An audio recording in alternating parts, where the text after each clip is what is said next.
Nedostatak sredstava usporio je izgradnju sabornog hrama u Zvorniku. Međutim, ovih dana radovi su obnovljeni jer je crkvena opština u Zvorniku podigla kredit od 300.000 konvertibilnih maraka, pomoću kojeg će do slave hrama Male Gospojine biti završeni spoljašnji građevinski radovi.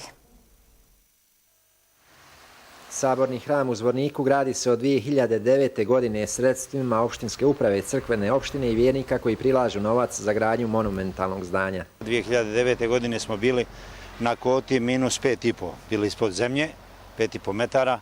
Sada smo na kvoti od 40 metara i 40 santimetara u plusu sa zvonikom jednim. I drugi će ići ubrzano. Osnova hrama je 20 puta 20 metara sa južnim i sjevernim pripratama dužine 8 metara. Projektovana visina zvonika je 55 metara, a zdanje je posvećeno rođenju Presvete Bogorodice.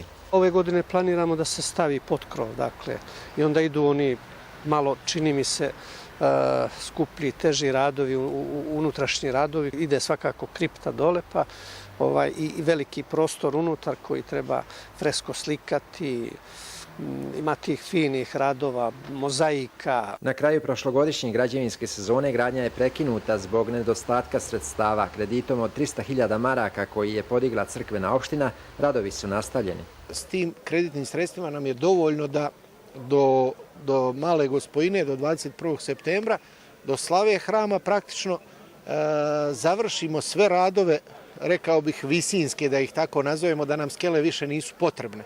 Znači da oba zvonika izidamo, pokrijemo, završimo molerske radove, podignemo zvona, kao i centralnu kupolu. Gradnja sabornog hrama u Zvorniku trajaće narednih nekoliko godina s obzirom na obimnost unutrašnjih radova. Osvećenje krstova i zvona je za Malu Gospojinu.